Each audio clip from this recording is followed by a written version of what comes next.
शांति, सही तरीके से रुक जाइए एक मिनट। ऐसे आप लोग पूछें, एक मिनट, सही तरीके से आप लोग पहले इंतजाम कर लीजिए ना।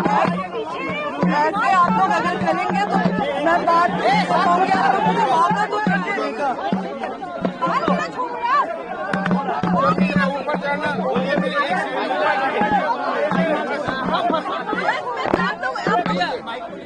एक एक करके सवाल जवाब आप लोग शांत हो जाइए, आप लोग शांत हो जाइए, आप लोग शांत हो जाइए, एक एक सवाल कर लीजिए। सब लोग थोड़ा शांति बना के रखें। बोले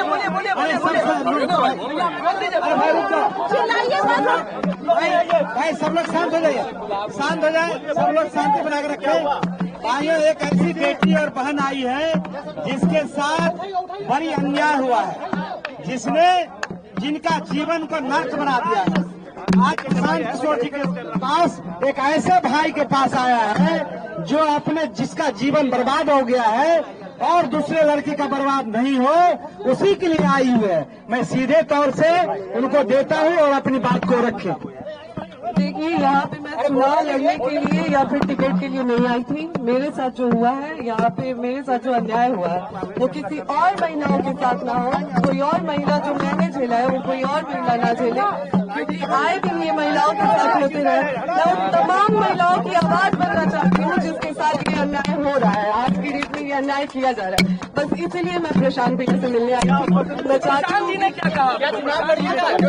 मैं यहाँ पे चुनाव की कोई बात ही नहीं है, यहाँ पे चुनाव को लेकर कोई बात नहीं हुई है और न ही टिकट की कोई बात हुई है। मैं बस उन तमाम महिलाओं के लिए यहाँ पे आई हूँ जिसके साथ मेरे साथ अन्याय हो रहा है, तो वो उसी चीजों से जो जूझ रही है महिलाएं, मैं बस उसके लिए आई हूँ। उन महिलाओं के लिए न्याय मांग रही हूँ। पवन सिंह न्याय मांगने आई है आपके पास, न्याय मांगने आई है। न्याय मिलेगा इनको, न्याय मांगने आई है। एक मिनट पहले तो आप लोग थोड़ा शांत हो जाइए, इत्मीनान से भाई।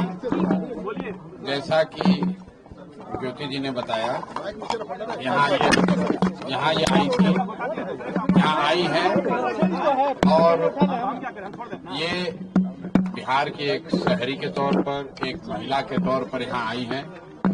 हम लोग उदय सिंह जी जो पार्टी के प्रेसिडेंट हैं, किशोर कुमार मुन्ना जी और सुधीर शर्मा जी, मैं, 4 लोग हम लोग इनकी बातों को हम लोगों ने सुना है। सबसे पहले तो इन्होंने चुनाव लड़ने की कोई बात नहीं करी है। चुनाव लड़ना, टिकट पाना, मुझे ऐसा जो बातचीत से लगा ये उनका उद्देश्य नहीं है और उसको लेकर कोई बातचीत नहीं हो रही है। ये बातचीत इन्होंने बस इतनी रखी है कि इनके साथ, इनके शब्दों में, क्योंकि मैं तो जानता नहीं हूँ, हम लोग कोई कोर्ट न्यायालय तो है नहीं, लेकिन इनको जो लग रहा है कि इनके साथ बहुत बड़ा अन्याय हो रहा है, उसमें ये चाहती हैं कि इनके साथ जो हुआ वो कम से कम बिहार की दूसरी महिलाओं के साथ न हो, आपके बेटी बहन के साथ न हो। ये चाहती हैं कि जनसुराज से इनको मदद मिले, जनसुराज इनके साथ खड़ा हो। तो एक मिनट रुकिए, मैंने इनको आश्वस्त किया है कि जो आपका पारिवारिक मामला है, वो चाहे किसी का पारिवारिक मामला हो, उसमें जनसुराज या प्रशांत किशोर की ना भूमिका कभी थी ना कभी आगे हो सकती है। लेकिन अगर आपको सुरक्षा को लेकर या लोकतांत्रिक जो मूल्य हैं, जिसमें हर नागरिक को, हर शहरी को अपनी बात कहने का अधिकार है, उसके लिए आपको डरने की जरूरत नहीं है। आपको या आपके साथियों को अगर कोई डर लग रहा है तो आप बिल्कुल जानिए कि जनसुराज पूरी तरीके से आपके साथ खड़ा रहेगा। आप अपनी लड़ाई लड़िए, न्यायपूर्ण तरीके से लड़िए, आपस में आरोप प्रत्यारोप से नहीं होगा। आप न्यायपूर्ण तरीके से अपनी लड़ाई लड़िए, जो बात आपकी सही है उसके साथ हम लोग खड़े रहेंगे। आपको कोई डराए नहीं, कोई बुलडोज न करे, उसके लिए हम लोग इनके साथ खड़े हैं। सोशल साइट पे लोग पवन सिंह तो आपके अच्छे व्यक्तिगत संबंध है। लेकिन फिर वही बात, ये बात अपनी कहने आई थी। पवन सिंह जी भी हमारे मित्र ही हैं, पवन सिंह जी भी हमारे मित्र हैं, बिल्कुल पहले भी बात हुई है, आज नहीं हुई है। मैं पवन सिंह जी भी हमारे मित्र हैं। भाई हम क्यों, हमारा देखिए, उनका जो पारिवारिक मामला है उस पर हम कुछ नहीं बोल सकते। नहीं, हम पंचायत करते हैं। उनकी पत्नी अगर यहाँ आई हैं तो मेरी ये सोशल रिस्पॉन्सिबिलिटी है, सामाजिक रिस्पॉन्सिबिलिटी है कि पवन सिंह जी की पत्नी अगर यहाँ आई हैं तो मैं उनसे मिलूं, उनकी बात मैंने सुनी। इन्होंने ऐसी कोई बात कही नहीं, इन्होंने कुछ मेरे से मांगा नहीं। इन्होंने सिर्फ इतना कहा कि अगर आपके बहन के तौर पर मेरे साथ अन्याय हो रहा है तो आप हमारे साथ खड़े हैं। तो मैंने इनको ये कहा है कि अगर आपके साथ कोई जाति हुई है या हो रही है तो आपके साथ पूरी ताकत से हम लोग खड़े रहेंगे। कोई चुनाव को लेकर बात नहीं हुई है। तो मैं आप सुनिए एक मिनट, आप लोगों से भी आग्रह कर रहा हूँ, किसी के घर की महिला के बारे में, किसी भी महिला के बारे में इस तरह का मोटिव करना, ये इसलिए कर टिकट पाने के लिए लोग अपना घर परिवार उजाड़ेगा, ये कोई बात है?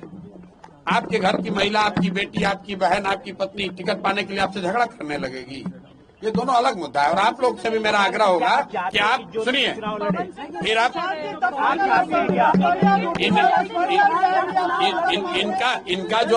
इनका जो मसला है वो चुनाव के समय नहीं शुरू हुआ है, वो पिछले 2-3 साल से जो इन्होंने बताया, पिछले 2-3 साल का मसला है। प्रताप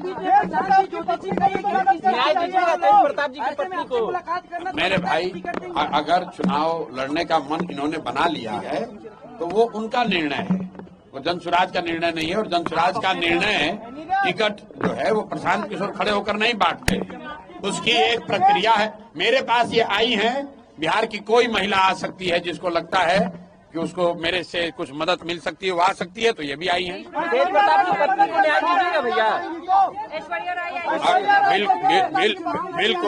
बिल्कुल। अगर कोई भी महिला, बिहार की कोई भी महिला या कोई भी शहरी, कोई भी पुरुष, अगर उसको लगता है कि हमारे पास आने से, हमारे सामने बात रखने से उसको कुछ मदद मिल सकती है, तो हम सुनने के लिए बैठे हुए हैं यहाँ पर। उनके क्या लगा अन्याय हुआ है? अब हम भाई कोई ज्योति सिंह क्या बताइए आपको? आपको बताई होगी ना? क्या समझते हैं? आपने भी कहा था कि पवन सिंह अगर वाइफ के रूप में मुझे स्वीकार करेंगे तो मैं चुनाव नहीं लड़ूंगा, जी आपका स्टेटमेंट था। जी, यहाँ पे मैं बस फिलहाल इसलिए आई थी कि मैं आए दिनों देख रही हूँ कि बहुत सारी महिलाओं के साथ जो मेरे साथ हो रही है और बहुत सारी महिलाओं के साथ हो रही है। तो मैं बस इतना चाहती हूँ अभी फिलहाल, मैंने यहाँ पे आके प्रशांत भैया से ना चुनाव की बात की है ना ही टिकट की बात की है। मैं यहाँ पे बस अभी इसलिए आई थी कि भैया आए दिन महिलाओं के साथ जो मेरे साथ हो रहा है, मेरा तो सब कुछ बर्बाद हो गया। अब मेरा आज की डेट में मेरे पास कुछ नहीं बचा है, लेकिन और जो मेरे साथ हुआ वो किसी और महिला के साथ ना हो। चुनाव आरा से लड़ेंगे ना, कारा से लड़ेंगे चुनाव चुनाव की बातचीत नहीं। Thank you.